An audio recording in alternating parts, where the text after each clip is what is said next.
Tuesday, February 15th, 2022, and the morning edition is live. On today's show, local health officials monitoring the emergence of Omicron subvariant, more social assistance on the way, a new ferry terminal opened in Abaco, and we go one-on-one with a top academic achiever. So, let's start the morning off right.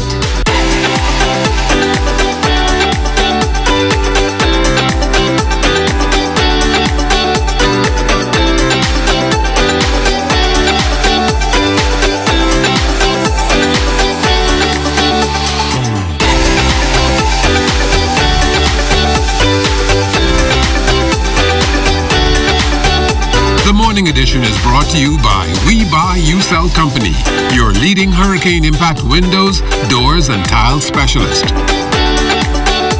Good morning, everyone, and welcome to the Morning Edition. I'm Jiminita Swain. And good morning, everybody. Hope you had a great Valentine's. It's the day after.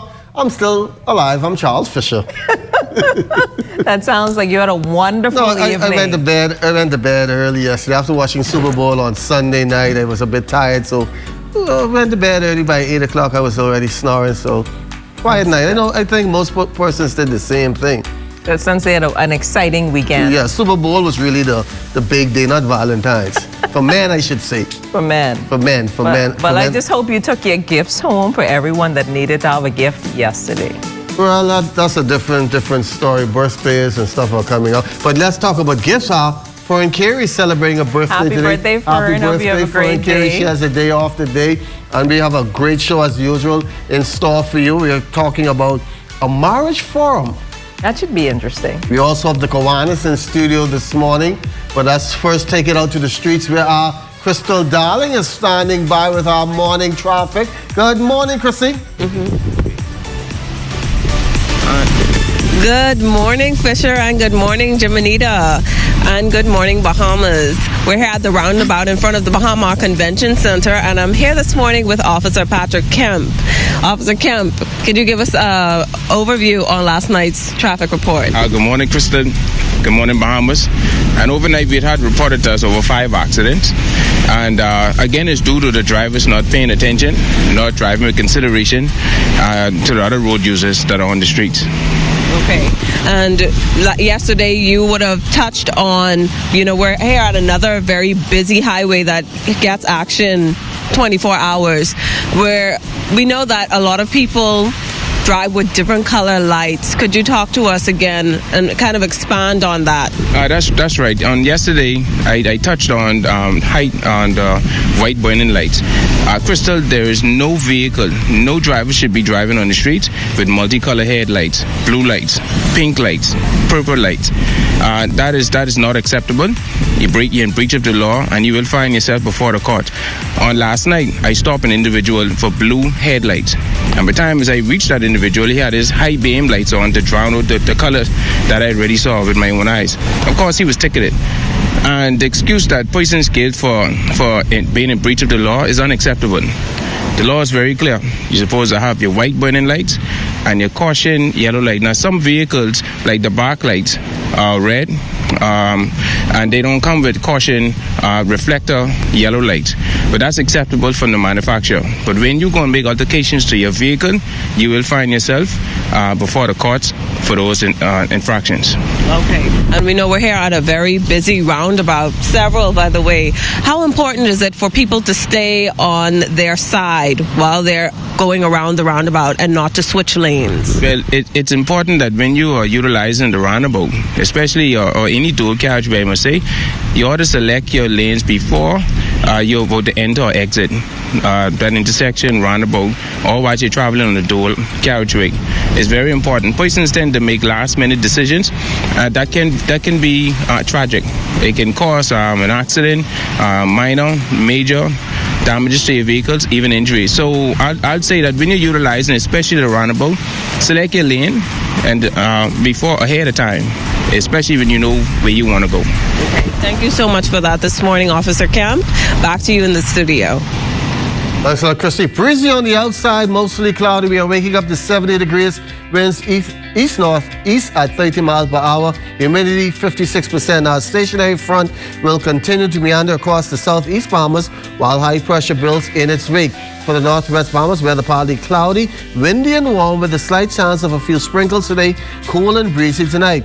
For the central and southeast Bahamas, weather variably cloudiness and windy with a few scattered showers and the chance of isolated thunderstorms, mainly across the southeast Bahamas in the vicinity of the frontal boundary throughout tonight. Your daytime high temperature, chilly 78, overnight low of 61. And as we look ahead to Wednesday and Thursday, strong winds still there in the temperature.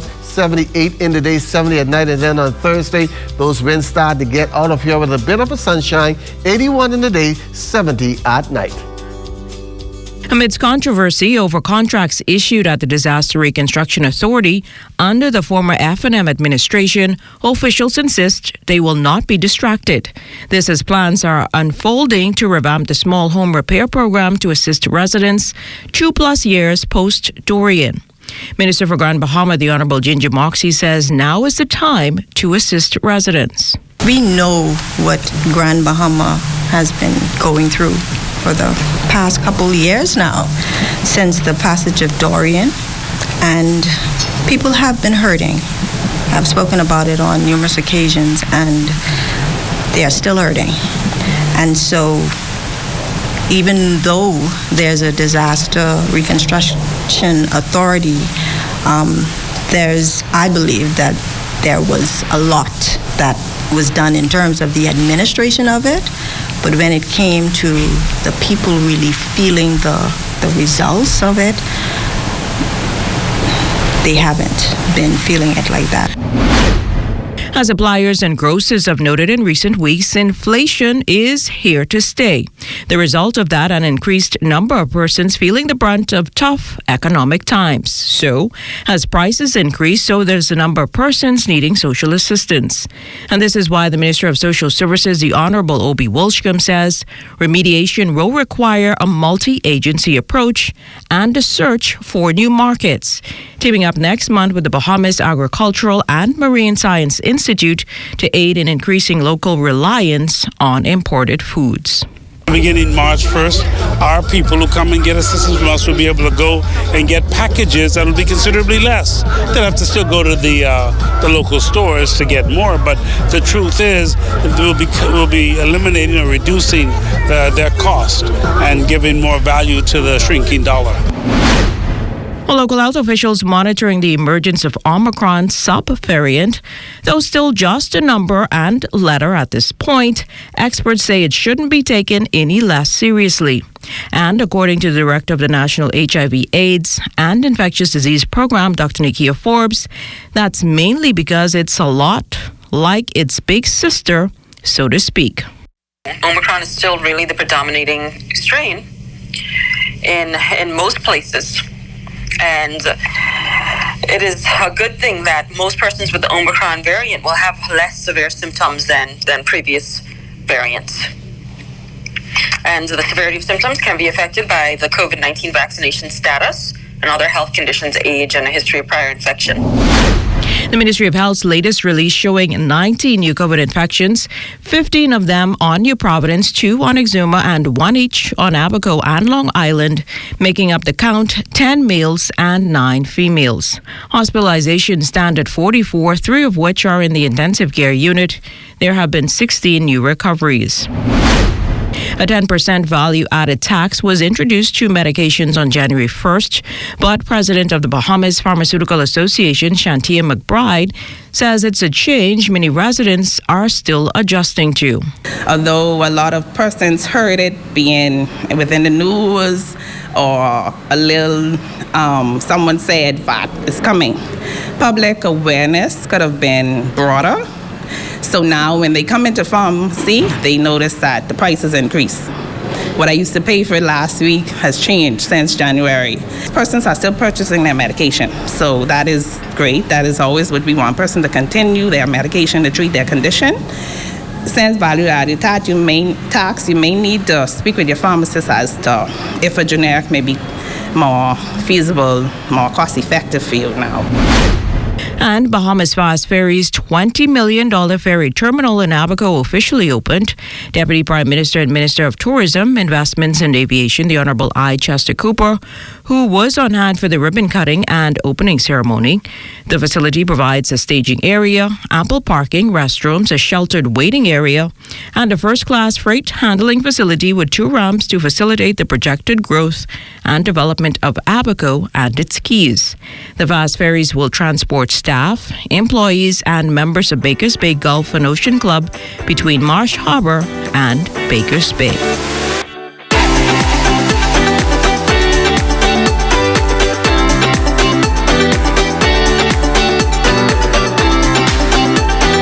Cable Bahamas Group of Companies is celebrating women in technology. We're taking this opportunity to pause and highlight the leading ladies in information, communication, and technology who are breaking stereotypes and shattering glass ceilings. We hope you'll join us in honoring the tremendous girl power that keeps our community connected.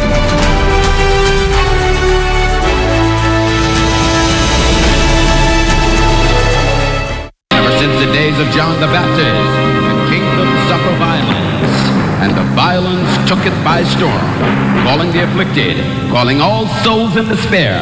Welcome to the Voice of Deliverance telecast from the ministry that is reaching out all over the land, delivering souls and changing lives. The Voice of Deliverance. We're on the move for the Lord.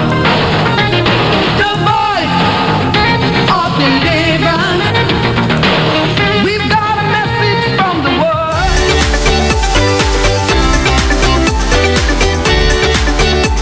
13 A's is what Christopher Knowles walked away with when he wrote the BGCSE national examinations. But not only is he tops with his academics, the Queen's College student is an author and young businessman as well.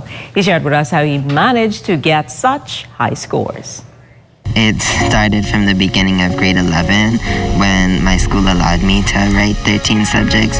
So from then it was just a matter of preparing, starting all of my courseworks early, submitting them on time, and then studying for the exams, which started 2 months before my BGCSEs began. 12th grader Christopher Knowles giving us a little idea of how he did what he did to come out as top achiever of the 2021 Bahamas General Certificate of Secondary Education or BGCSE national examinations. The teen says whether in person or virtually, he simply did what was needed to focus. Just a matter of studying and preparing in advance and asking God for the wisdom and the mental aptitude to be able to do it. As for tertiary pursuits and future goals, I want to become a cosmetic dermatologist, so my favorite subjects are biology and chemistry, and I want to go off to either the UK or Trinidad to study medicine. Now, despite being a high achiever, Knowles has also written several books on conservation, photography, and cooking. He also has a YouTube page that he produces himself. Meantime, QC Vice Principal and Head of High School Sean Turnquest says she is proud of Knowles' accomplishments. Our aim is to ensure that our students are prepared fully for these examinations. And so our teachers are available for early morning classes. They give classes at lunchtime. There are after-school classes. There are revision classes and sometimes classes well into the evening. It's important that we prepare our students for the next phase of their lives, which is college, normally. But she says overall, students want to excel. So they are prepared to make the necessary sacrifices. And one of the things that Christopher and I talked about on Monday when he received his award was a saying that came to mind, which goes as follows: I never said it would be easy. I said it would be worth it. And he concurred energetically that it was worth it. Yep, enough to hold it together marriage from. Well, this morning we're going to learn more about it with Leonardo and Delarice Allen. Good morning and welcome to the Morning Edition. Good morning. Well, tell us first of all, give us a bit of a background on this forum. Well, the forum was birthed out of a place where my wife and I, we had some challenges. And during the time we were experiencing those challenges, to be transparent, we were at that place we wanted to walk away. And during that point, when we got home, we were in the car. And when we got home, that's when the Lord spoke to me. And he said, hey, listen, y'all have to hold it together. And the Hold It Together Marriage Forum was birthed out of that place of challenges that we were experiencing. How can one be a part of this forum? We have a Facebook page that is pretty active. It's called the Hold It Together Marriage Forum on Facebook. So if persons want to get to be a part of it, they can find us on Facebook. And what would be the format of this forum, and how would it be? The format for the forum, we have editions where we have married couples who will come on. We'll invite other married couples, because that's what the initiative is mainly about, bringing married couples together so they can identify their strengths and weaknesses, and also the purpose as to why they are together. I know you say your voice has gone from singing so loudly in the church on Sunday. Are you looking forward to this forum, and what can you expect? Well, Hold It Together Marriage Forum is definitely an initiative that we have, I would say that God initiated us to do. And it also caters to those persons preparing for marriage, because we want persons to know what they're getting into before they get into marriage, because like my husband would have said, we had struggles, and we understand other persons have struggles. So we want to make sure that they understand how to hold their marriage together. And you can give us how persons can get on this forum once again before we exit out of here? They can contact us on Facebook. Our Facebook page is the Hold It Together Marriage Forum. Happy belated Valentine's to you. And same to you. Jimmy? As we head to the break, we take a look back at today in Bahamian history. On February 15th, 1990, the Sassoon building located on Parliament and Shirley Streets was renamed posthumously in honor of educator Rodney Bain, who was the first Bahamian Director of Education. The day would have marked the late educator's 70th birthday. Also on this day in 1997, the body of Minister of State for Housing Charles Berger was found in bushes off Blue Hill Road. After being shot multiple times, his death prompted a proposal for a task force on crime.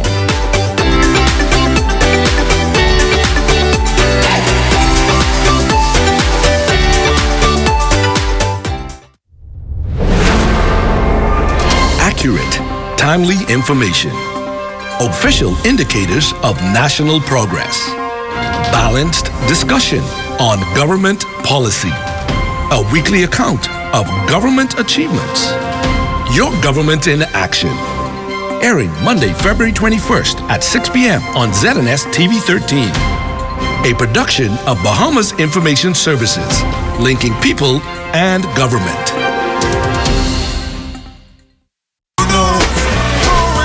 Direct Talk with your host David G goes on the road, live in the Turks and Caicos Islands, as we celebrate our heritage and culture.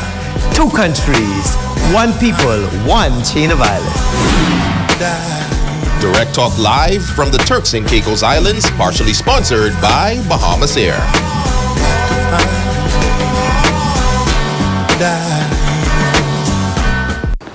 Andros is the #1 bone fishing destination on our planet. Sports fishermen visit our flats every year to participate in one of the most fulfilling outdoor activities known to man, fly fishing. And guess what? It's 100% sustainable. Without areas like the west side of Andros, sustaining this industry would be absolutely impossible. So let's take care of nature, and nature will take care of us.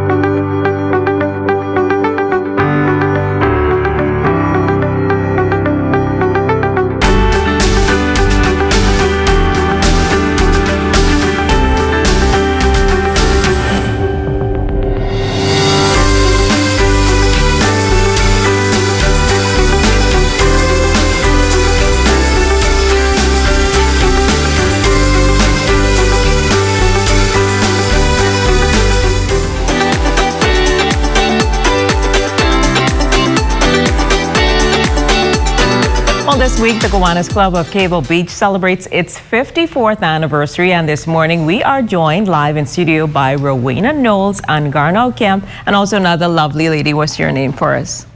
My name is Maxine Leary Roll, president for the club. Well, good morning, ladies, and of course, welcome to the morning edition. Now, it was the third local chapter after the Gowanus Club of Nassau and the Gowanus Club of Fort Montague, and more than 50 years later, you're still going strong. So tell us what accounts for that.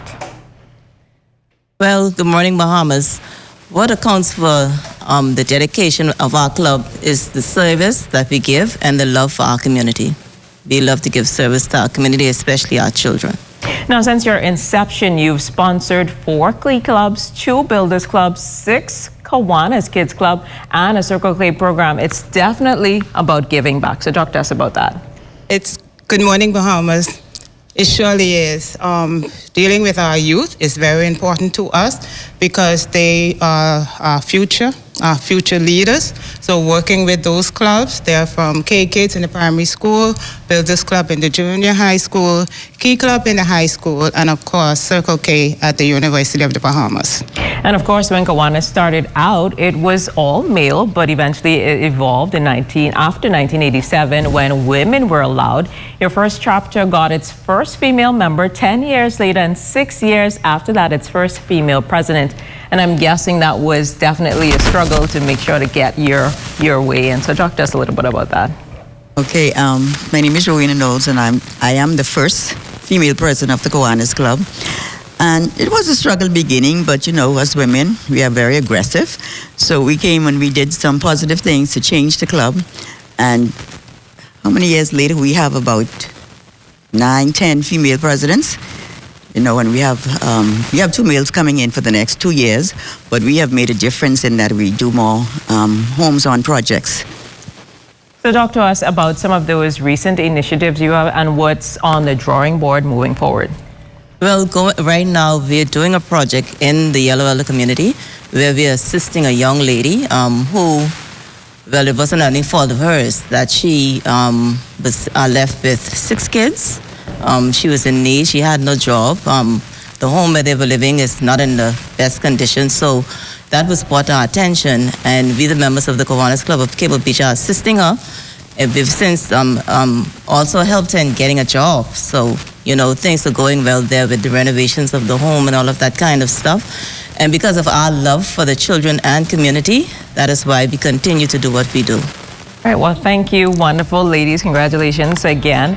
And we'll have more coming up in the morning edition.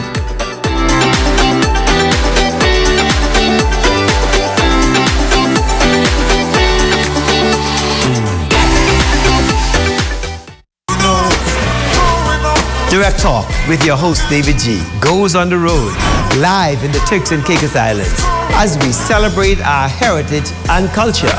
2 countries, 1 people, 1 chain of islands.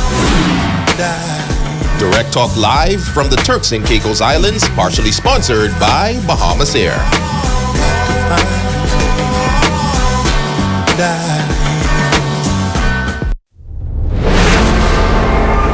Accurate, timely information. Official indicators of national progress. Balanced discussion on government policy.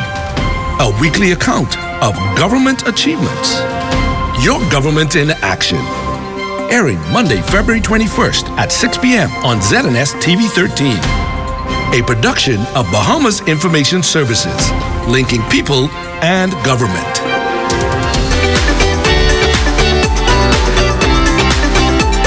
Well, February is Heart Month, and that coincides with health and fitness. This morning we are joined via Zoom by Joya Smith, who is going to give us some tips on how to live a healthier life. Good morning, Joya.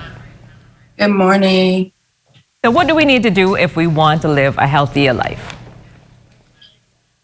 It starts with a conscious decision to make as far as, you know, going for a walk, drinking more water, things and habits that you need to start as opposed to the ones that you need to stop. And so what are some of the things that people need to do right now to get moving, to get that heart pumping? as simple as a 15-minute walk each day. Just increase your activity. Instead of, taking the elevator, walk up a flight of stairs. Instead of parking super close, choose a further parking spot. And what are some of the things sorry, you were saying? Again? What are some of the things that you should cut out doing? Just eating a lot of, fatty foods, fast food, anything like that. Something that you can use as a treat later on, or like a cheat meal later on. But those are things that you should cut out, like juices, sodas, any sugar, substance. Awesome. Well, thank you so much, Joya Smith. You had some wonderful tips to keep us healthy, especially during this February. Thank you. Well, hope's dashed for those of you counting on return of the National Family Island Regatta this year. Here's Amajal Knowles with that news.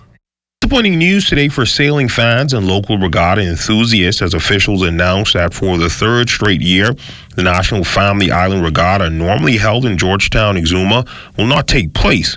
Committee members citing the cancellations largely due to the continuing uncertainty over the COVID-19 pandemic.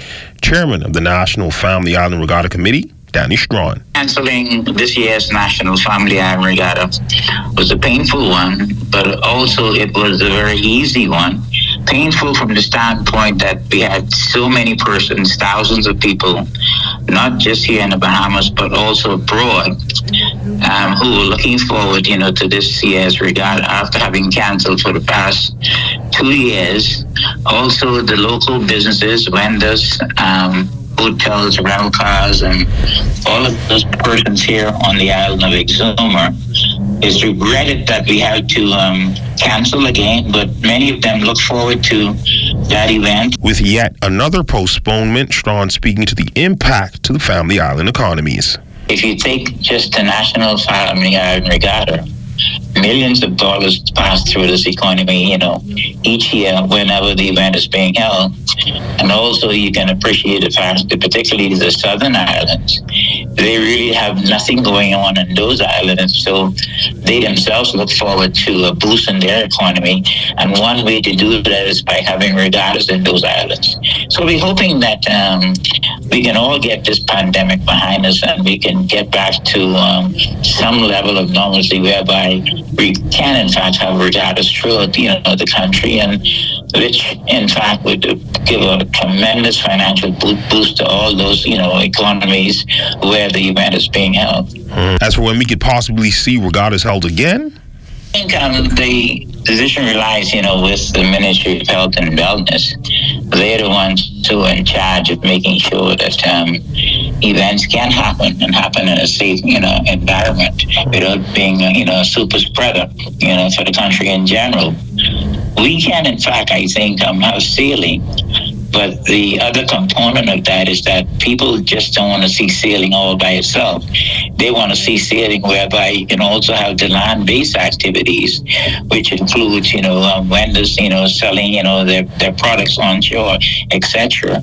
Hotels being able to have people come down and live in the hotel and to enjoy the event. So it's a sort of collaborative effort with, the sailing and also the business houses and vendors. Well, yesterday was Valentine's Day. Now today, 3 days in particular. I love this one, Love Reset Day, International Children's Cancer. But let's talk about Love Reset Day. It's the day after Valentine's, when many people have a disappointing moment of truth in their romantic lives, which leads them to a journey of self-love. Talk about, that.